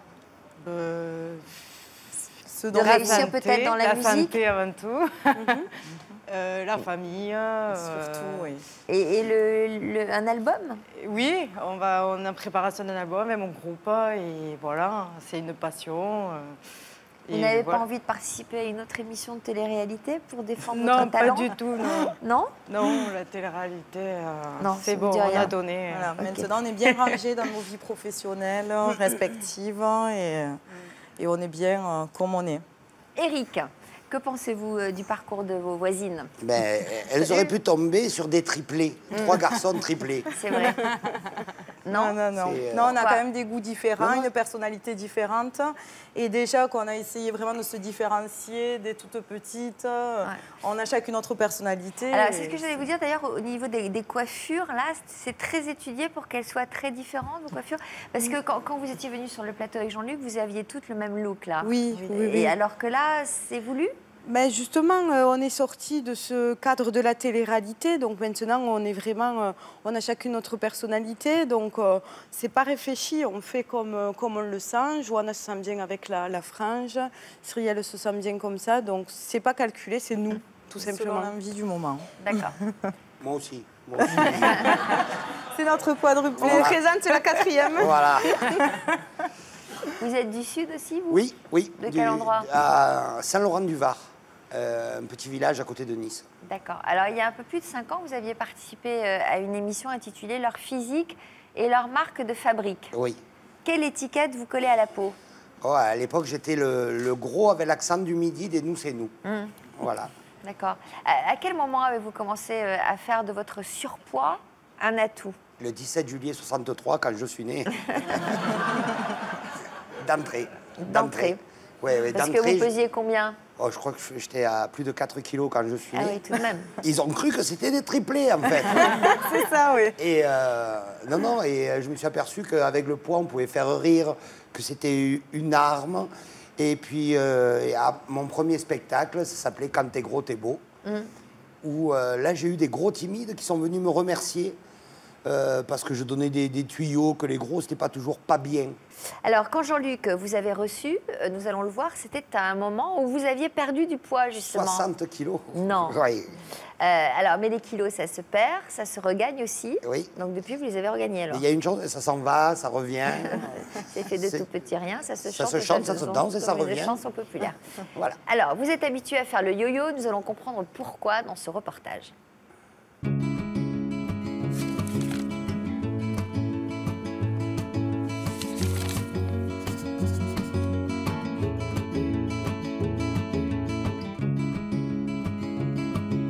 J'étais un petit peu le gros de la bande, en fait.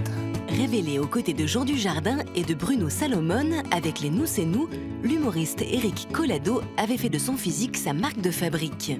J'étais gros, alors je voulais faire du spectacle. J'ai dit, je vais me servir du poids parce qu'effectivement, c'est ce qu'on voit en premier, le physique.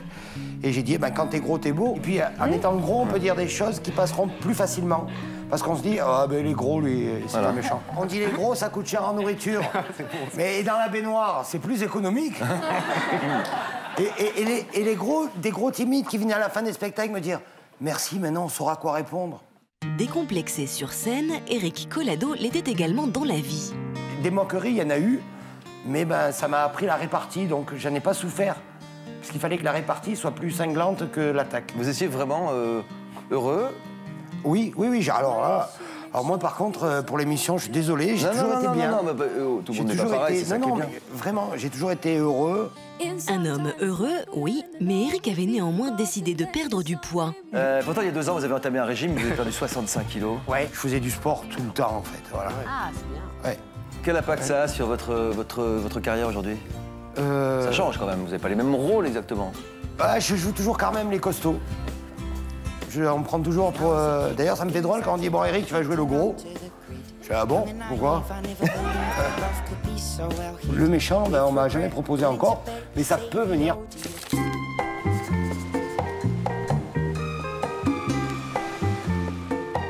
Cinq ans après l'émission, Éric Collado n'a rien perdu de sa joie de vivre. Mais l'humoriste a regagné quelques tailles de pantalon. Et s'y retrouver dans sa garde-robe est devenu un casse-tête. Bon, alors qu'est-ce que je vais me mettre aujourd'hui? Ah, voilà. Tu vois ça? Regarde. Je peux plus mettre. Ça, alors là, j'étais à 160 kilos. Ah oui, regarde. Tiens, ça, c'est la même époque. Voilà. Non, moins là. Là, je devais être à 158. Ça, c'est quand j'ai perdu du poids. Quand j'ai perdu les presque 70 kilos, voilà, je devais être à 95 kilos. En fait, dans mon armoire, il y a plusieurs Éric Collado par taille. Je les range par taille, voilà. Et les chemises, c'est pareil, hein. Les chemises. Tiens, regarde ce que je mettais avant.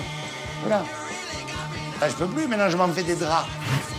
Et maintenant, je mets cette taille, une taille intermédiaire. Parce que j'ai pris 30 kilos, ça fait un an et demi. J'étais pas complexé à 160 kilos. J'étais pas complexé à 95 kilos. Eh bien, je suis pas complexé à 130 kilos. En fait, je crois que les complexes, c'est pas une question de kilos.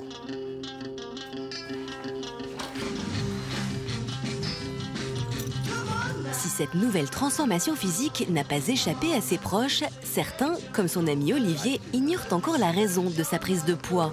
Comment ça va? Éric Collado a rejoint il y a quelques mois le casting du film La French et il a dû faire quelques efforts afin d'incarner son personnage. Le réalisateur cherchait quelqu'un avec l'accent et corpulent. Et l'accent, je l'avais. Mais j'avais plus les kilos. J'ai arrêté le sport. Je me suis bien tenu à table.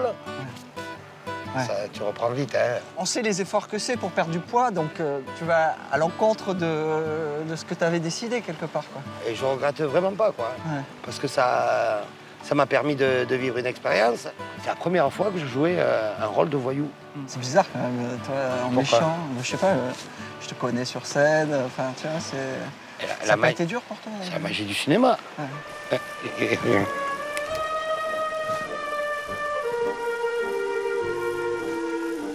Tu déconnes. Eh oui, je déconne. Un premier rôle de voyou au cinéma, mais Éric n'en a pas pour autant terminé avec le registre comique. Il prépare actuellement son nouveau one-man show. Et c'est aux côtés de sa compagne et régisseuse, Sonia, qu'il rôde aujourd'hui son spectacle. Avec Bruno, on allait en boîte de nuit. C'est important pour moi de montrer autre chose à mon public. Le premier spectacle, c'était Quand t'es gros, t'es beau. Donc c'était basé assez sur le poids. Et là, c'est un peu une histoire d'amitié. Donc c'est moins autobiographique. Et pour ta deuxième question, oui, j'ai déjà couché avec une femme. Attends, c'est pas parce que t'as une moto que tu sais pas conduire une voiture, ok? Et à fond dans son personnage, Éric en oublierait presque ses 130 kilos. Si l'intro, on envoie la voix off du début. Et j'arrive du fond de la salle, en courant, et je saute et je monte sur scène. Ah ouais, mais non, c'est pas possible. Il dit non, il dit non. Non, mais c'est pas... T'es mort avant le spectacle, quoi. Ah oui. Après un petit régime, ça le fera, je pense, tu vois. Là, tu pourras sauter 2 fois si tu veux, mais de toute façon, on va attaquer tous les 2 le régime, comme ça sera plus simple. Allez, challenge. Challenge. Challenge. Ça va.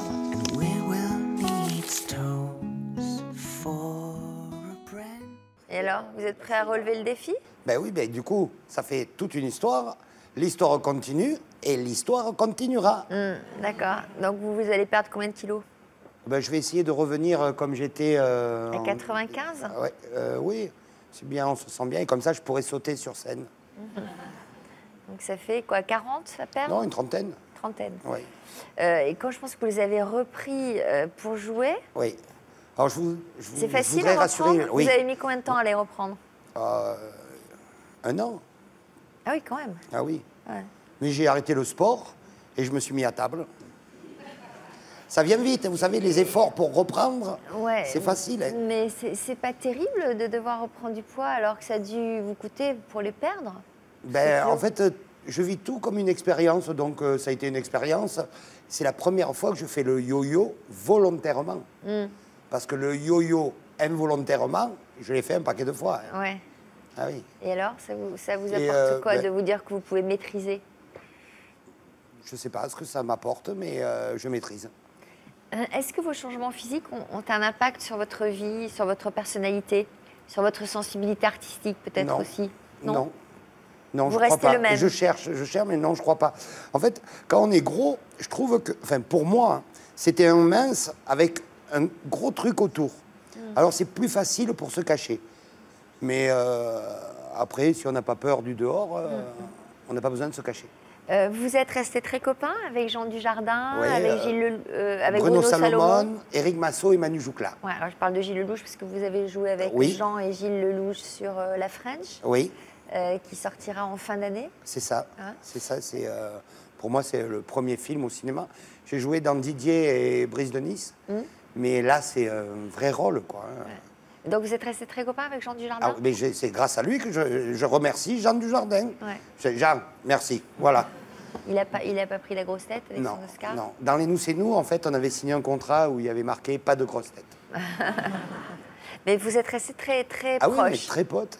En fait, c'est comme les copains de la 6e à la 3e, c'est à vie. Vous vous rappelez, si je vous dis de la 6e à la 3e, il y a un prénom là. Là, en ce moment même, vous êtes en train de penser à quelqu'un. Bien sûr. Et on est tous... moi, c'est Les Nous c'est nous. Voilà. D'accord. Donc c'est à vie. Ouais, c'est à vie, je crois. C'est merveilleux. Ah, c'est... J'espère que tous les groupes... Non. Bah non. Ben, vous savez bien, c'est des métiers difficiles. Parfois, on se perd de vue. Ah, mais on se voit pas... on se voit moins qu'avant, mais on vivait 24 heures sur 24 ensemble. Et comment vous vivez le fait que, justement, Jean ait une carrière hollywoodienne, que vous n'ayez pas tous les mêmes degrés de réussite?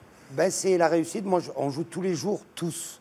Et rien que ça, c'est un bonheur. Ouais. Et après, c'est être fier, quoi. C'est être fier comme pote.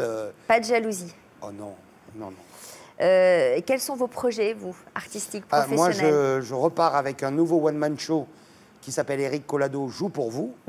Et je suis dans le clan des divorcés. Donc, joue pour vous, c'est-à-dire il y a un lien avec le jeu, j'imagine? Oui, c'est un jeu de hasard dont il ne faut pas citer le nom, qui a 2 tirages et des boules. Voilà. Et c'est mon meilleur ami qui a gagné la méga cagnotte et qui veut faire du bien à 5 personnes. Et je l'accompagne parce que c'est l'ambassadeur de la gentillesse. Voilà. D'accord. Voilà, ça c'est l'histoire du one man. Et le clan des divorcés, j'ai le premier rôle féminin dans une pièce de théâtre. Ah bon, très bien. Oui, que je vous conseille à tous. Hein. Les deux. Parce qu'à 20h, c'est le clan des divorcés. Et 21h30, c'est le one man show. Au même endroit? Au même endroit. Et les vêtements seront en vente. Et au même endroit, c'est-à-dire? C'est à la Grande Comédie, 40 rue de Clichy. D'accord. Métro Liège, Trinité. Voilà. Parfait. Quel message avez-vous envie Quel message aviez-vous envie de faire passer aujourd'hui, en dehors de la promo pour votre spectacle? Le message, c'est que j'ai 50 ans et que j'ai un petit garçon de 6 ans. Et quand on est papa aussi, c'est une expérience de vivre papa à 50 ans. Quoi. Et le message que j'ai envie, c'est à bientôt. Je vais revenir, puisque l'histoire continue et elle se continuera. Très bien. Avec 30 kilos en moins, alors, la prochaine fois. Parfait. C'est signé. Je vous demande de signer le grand livre de l'histoire continue en commençant par Cyrielle. Merci d'être venu nous voir, d'être venu nous donner de vos nouvelles. Merci à tous pour votre confiance, pour votre fidélité. À bientôt pour d'autres témoignages. Tout de suite, le sommaire de notre prochaine émission. Bon après-midi sur France 2. Merci.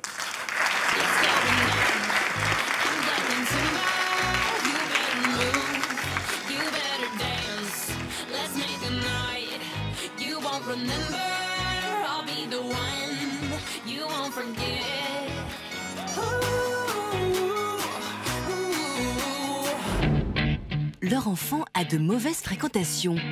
Il est tombé sur une bande de petits voyous un petit peu plus âgés que lui, auxquels il s'est identifié. Et ma parole a eu de moins en moins de poids. Il est rentré au collège et là, il a été engrainé par des petits caïds, etc. Ce sont des mères inquiètes. Pour moi, c'est quelque chose de dramatique. Je me suis dit, si je ne fais rien, ça va être l'adolescent caïd et je vais continuer à être la mère martyre. Tout ce qui a été mis en place pour l'aider, tout a été en échec depuis le début. Donc j'ai porté plainte.